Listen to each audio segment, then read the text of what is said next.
शुरुआत करते हैं। आज ये पहला वीडियो है, तो इसमें क्या है, सबसे पहले हम कुछ शब्दावली को देखेंगे, जिससे कि हम अब जब संविधान के बारे में पढ़ें, राज्य व्यवस्था के बारे में पढ़ें, तो हम अच्छे से इसको समझ सकें। ठीक है, ओके।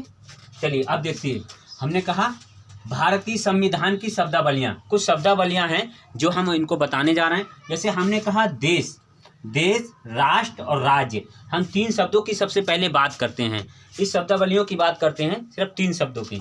तो अब ये अक्सर जो है हम इनको क्या करते हैं कि एक ही शब्द मान लेते हैं कि देश, राष्ट्र या राज्य, तीनों का मतलब एक ही है। लेकिन ऐसा नहीं। अगर अलग अलग कोई संविधान में अगर इन शब्दों को अलग अलग रखा है, अलग अलग इनका अर्थ है। वही देश का मतलब कंट्री, राष्ट्र का मतलब क्या होता है बताइए? इंडिया, राष्ट्र इंडिया है, नेशनल। और राज्य का मतलब स्टेट, और देश का मतलब कंट्री। तो तीनों का इंग्लिश में देखो शब्द अलग अलग दिया है ना, तो इसका अर्थ भी अलग अलग होगा। आज हम अच्छे से इसको समझेंगे। ठीक, जैसे हमने कहा देश, तो देश का मतलब क्या? देश का मतलब होता है भौगोलिक अवधारणा। भौगोलिक अवधारणा से मतलब क्या होता है? भौगोलिक अवधारणा का मतलब होता है कि जो प्राकृतिक जो कुछ भी है, प्रकृति में जो कुछ भी है, वो भौगोलिक अवधारणा के अंतर्गत आता है। जो ईश्वर ने जो कुछ बनाया, जैसे हमारे यहाँ कहते हैं, जैसे हमने कहा नदी, झीलें, समुद्र, पहाड़, पेड़, यहाँ तक कि मनुष्य जो है वो भी एक प्रकृति का हिस्सा है। ये क्या है? ये भी एक प्रकृति का हिस्सा है। जैसे मैदान, घास, तो ये क्या है? इसको हम बोलते हैं भौगोलिक अवधारणा।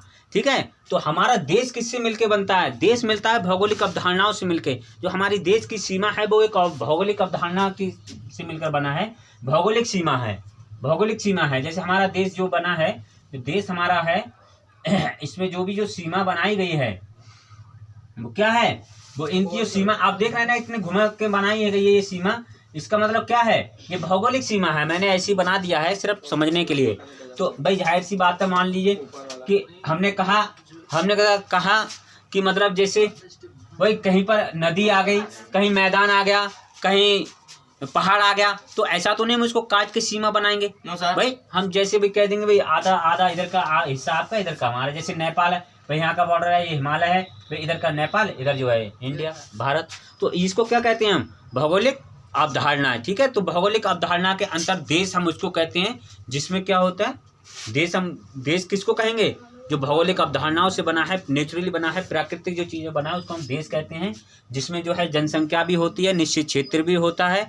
ठीक है, और उसमें राज्य भी होता है, लेकिन संप्रभुता नहीं होती है। ठीक है, तो ये क्या हो गया? देश। अगर हम राष्ट्र की बात करें, तो राष्ट्र है सांस्कृतिक अवधारणा से जुड़ा हुआ। सांस्कृतिक अवधारणा का मतलब होता है कर्मकांड, रहन सहन, खान पान, पहनावा, हमारी बोलचाल, धर्म, जाति, हमारा निवास स्थान। ठीक है, हमारे चेहरे की बनावट, ये सब क्या हो गया? ये सांस्कृतिक अवधारणाओं से आ जाता है। ठीक है, कि कौन सा हमारा धर्म है, कौन सी हमारी संस्कृति है, ठीक है, कैसा हमारा रहन सहन है, कैसा हमारा पहनावा है। और हमारा देश तो आप जानते हैं कि बहुल सांस्कृतिक देश है। भारत बहुल सांस्कृतिक देश है। अनेक प्रकार के यहाँ पर लोग जो है, यहाँ पर विविधता में एकता है, समझ रहे हैं? विभिन्न प्रकार के लोग हैं, और लेकिन फिर भी यहाँ पर एक हैं। ठीक है, तो सांस्कृतिक अवधारणा का मतलब क्या हो गया? सांस्कृतिक अवधारणा का मतलब क्या होगा? कर्मकांड, धर्म से संबंधित। इसको हम क्या कहते हैं? राष्ट्र। उसको हम क्या कहते हैं? राष्ट्र। जहाँ पर क्या होती है? ज्यादातर धर्म की बातें होती हैं, धार्मिक बातें होती हैं। ठीक है, उसको हम क्या कहते हैं? राष्ट्र। कैसा हमारा रहन सहन है, हमने देखा होगा कि हमारा जो है राजस्थान में कैसा रहन सहन है। वहीं दक्षिण साइड में जाएंगे तो आप देखेंगे कि वहाँ का पहनावा अलग है, राजस्थान का पहनावा अलग है, हैं? तो इस तरीके के पहनावा अलग, खान पान अलग, सब कुछ। ये क्या है? इससे मिलकर क्या बनता है? इन कर्म कांडों से, रहन सहन, इन सब चीज़ों से मिलकर क्या बनता है? एक राष्ट्र बनता है। ठीक है, और प्राकृतिक चीज़ों से मिलकर क्या बनता है? उसको एक देश बनता है। अब राज्य की बात करें, तो राज्य का मतलब होता है राजनीतिक अवधारणा। राजनीतिक अवधारणा की बात करें तो राजनीतिक अवधारणा 4 तत्वों से मिलकर बनता है। राज्य किससे? 4 तत्वों से मिलकर बना है। जैसे हम कह सकते हैं, यहाँ पर 4 तत्व हम लिख सकते हैं। पहला तो होना चाहिए निश्चित क्षेत्र। दूसरा होना चाहिए क्या? जनता। तीसरा होना चाहिए सरकार। और चौथा क्या होना चाहिए? संप्रभुता। संप्रभुता। संप्रभुता का अर्थ क्या होता है बेटा, अभी हम लिखते हैं यहाँ पर, बाह्य और आंतरिक, बाह्य और आंतरिक मामलों में स्वतंत्र। बाह्य और आंतरिक मामले में स्वतंत्र। तो हम कह रहे हैं कि क्या, बाह्य और आंतरिक रूप से बाह्य और आंतरिक, सॉरी, बाह्य और आंतरिक रूप से स्वतंत्र। कहने का मतलब यह है कि राज्य जो है 4 तत्वों से मिलकर बनता है। निश्चित क्षेत्र होना चाहिए, मतलब मान लीजिए कि एक निश्चित क्षेत्र है, एक सीमा होना चाहिए। मान लें हमने ये देश बना दिया अपना, देश हमारा कोई गोल नहीं है, ऐसा है, फिर आप कहें दो गोल है, तो एक निश्चित क्षेत्र बना दिया ना हमने भाई, एक निश्चित सीमा बना दी हमने। एक निश्चित सीमा है हमारी, जो निश्चित सीमा, ये भौगोलिक सीमा है। ये कैसी सीमा है? भौगोलिक सीमा है। अगर भौगोलिक, इसे हमने बताया देश का मतलब होता है भौगोलिक सीमा होना, किसी निश्चित क्षेत्र की भौगोलिक सीमा होना, उसको हम क्या कहते हैं? देश कहते हैं। क्योंकि भाई अगर मान लीजिए भौगोलिक सीमा ना होती, प्राकृतिक नेचुरली चीजें उससे बनी हुई नहीं होती सीमा, तो जाहिर सी बात है ऐसे पैमाने पे रख के नहीं बनाई जाती है ऐसे करके सीमा। तो अब पहाड़ है तो पहाड़ बीच में से थोड़ी ना काट देंगे आप, नदी बीच में से थोड़ी ना काटेंगे, जंगल को कैसे वहां पर दीवार लगाएंगे? तो इसलिए क्या बना है, देश किसको कहते हैं? जहाँ इसका निश्चित क्षेत्र हो और उसकी एक भौगोलिक सीमा हो। ठीक है, अब देखिए निश्चित क्षेत्र तो हो गया हमारा, लेकिन हमने कहा इसमें राज्य किससे मिलकर बनता है? फिर उसमें रहने वाले लोग होना चाहिए। कौन होना चाहिए? लोग या जनता। और इस जनता पे हुक्म करने वाले कौन होना चाहिए? इस जनता को चलाने वाली सरकार। और इस सरकार को क्या होना चाहिए? संप्रभुता प्राप्त। संप्रभुता प्राप्त होना चाहिए इस जनता को, सरकार को। अगर मान ली सरकार को कैसे संप्रभुता का और मतलब क्या होता है, अब हम विस्तार से ये तो चीज आप समझ गए होंगे कि एक निश्चित क्षेत्र है हमारा, जनता भी है, सरकार भी है और संप्रभुता भी है। इस समय वही बता रहे हैं संप्रभुता क्या होता है। तो संप्रभुता हमने कहा बाह्य और आंतरिक रूप से स्वतंत्र। कौन स्वतंत्र? सरकार। सरकार अपने मामले में स्वतंत्र हो। जैसे संप्रभुता का मतलब होता है जो व्यक्ति या जो सरकार अपने आप में स्वतंत्र होती है बाह्य और आंतरिक मामलों में, कि हम अपने देश में कैसा कानून बनाएं, हमारे देश में कैसा कानून होना चाहिए, कैसी सरकार होना चाहिए, कैसी जनता को हम सुविधाएं दें, ये हमारा आंतरिक मामला है। कोई दूसरा देश हम पे हस्तक्षेप ना करे। और बाह्य मामले का कि हम बाहरी डिसीजन जाए, हमको कहाँ जाना है, कहाँ रहना है, क्या करना है, ये हम अपने आप से क्या करें, अपने आप से हम निर्णय ले सकें।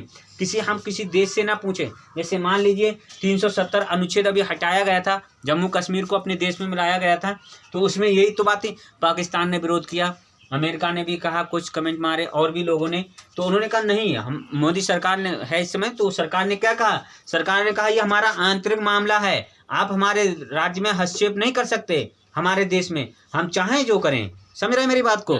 आप कौन होते हैं कि ये करने वाले कि आप इसको ना मिलाइए, इस अनुच्छेद 370 को ना हटाइए? हमारी मर्जी, हमारा देश, हमारा आंतरिक मामला है ये। इस बात को कहा था ना सरकार ने।